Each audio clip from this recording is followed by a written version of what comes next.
Hi friends, welcome back to the channel. Today we're going to continue exploring the power of Gemini 2.5 inside of the beta version of Photoshop in our portrait photography workflow.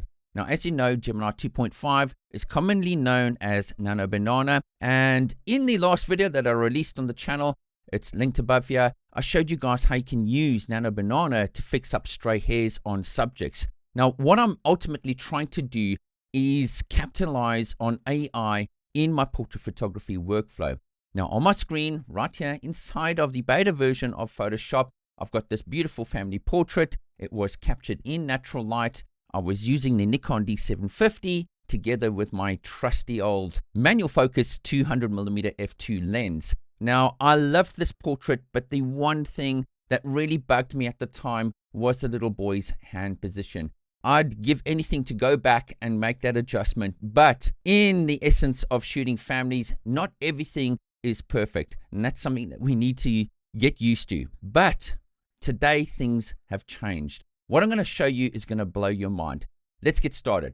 What I'm going to do is go over to the selection brush tool right here, and I'm just going to make a selection around Dad's head and the little boy right here like that. I'm going to close it off, and then I'm going to go over to the generative fill tool, and I'm going to make sure that the model is set to Gemini 2.5. We all know that as Nano Banana now. So that is all right. I've already got my prompt on my notepad over here, and I'm just going to paste it in so you guys don't have to wait, and I'm going to click generate. Let's wait for this magic to happen. You've probably guessed what's going to happen.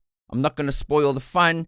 I'm just going to let this run in real time so you can see the real results pop up on my screen. And look at that, my friends. We have changed his position of his hand. Now, yes, the head and the mouth and the smile changed a bit, but I can tell you now, that is that little boy. That's his teeth, that's his smile.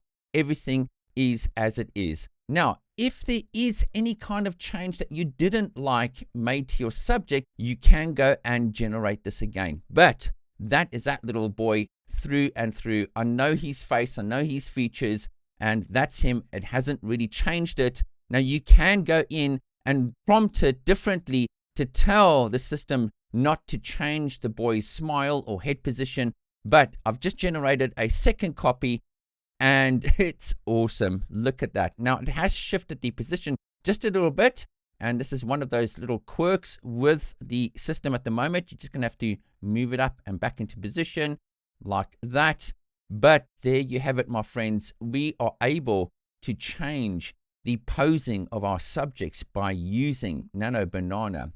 This, my friends, is a game changer. I've been playing around with different images, changing hand positions and arm positions, and it's an absolute game changer. Folks, this is the power of Gemini 2.5 inside of the beta version of Photoshop. Thank you so much for your awesome support, and we'll see you in the next session. Cheers for now.